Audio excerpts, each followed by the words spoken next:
আসসালামু আলাইকুম। আমি অর্ক বুটেক্সের ওয়েব প্রসেসিং ইঞ্জিনিয়ারিং এ পড়ি। আমি আজকে 9-10 এর কিছু বেসিক তিনটা সূত্র নিয়ে কথা বলবো।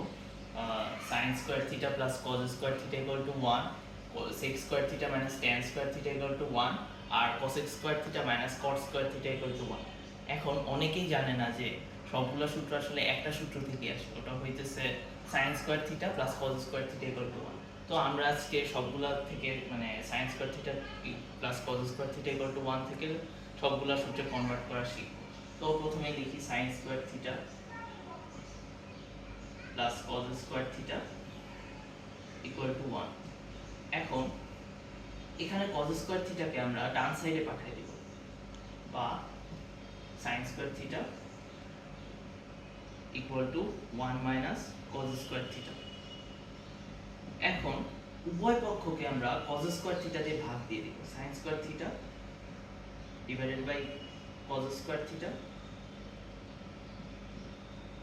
1 by cos square theta minus cos square theta divided by cos square theta.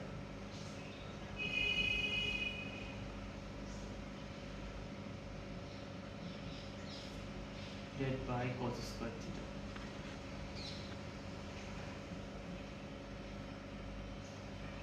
এখন sin square theta divided by cos square থিটাকে আমরা tan স্কয়ার থিটা লিখতে পারি।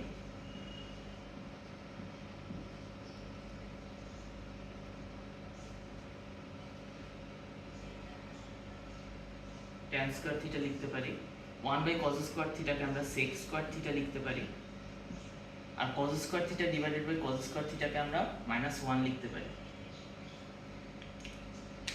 এখন এখান থেকে আমরা রিঅ্যারেঞ্জ করে লিখতে পারি sec square theta minus tan square theta equal to 1, যেটা আমাদের ঠিক 2 নম্বর সূত্র। আবার sin square theta plus cos square theta equal to 1 থেকে আমরা cosec square theta minus cot square theta equal to 1 এ নিতে চাই। তো প্রথমে লিখি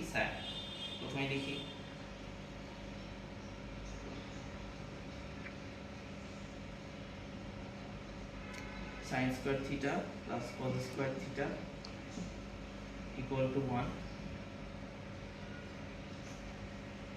এখন আমরা যেহেতু আগে cos স্কয়ার থিটাকে ওই সাইডে পাঠাইছি, এখন আমরা sin স্কয়ার থিটাকে ডান সাইডে পাঠিয়ে দিব।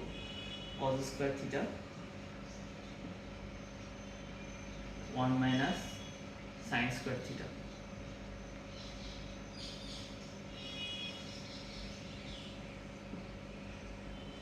এখন আমরা উভয় পাশে sin স্কয়ার থিটা দিয়ে ভাগ দিয়ে দেব।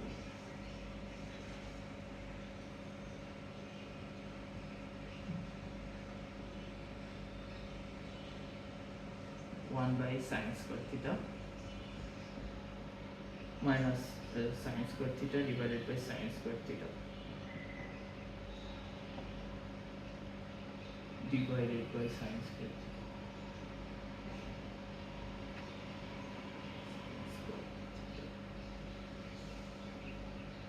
এখন cos square theta minus divided by sin square theta কে আমরা cot square theta লিখতে পারি।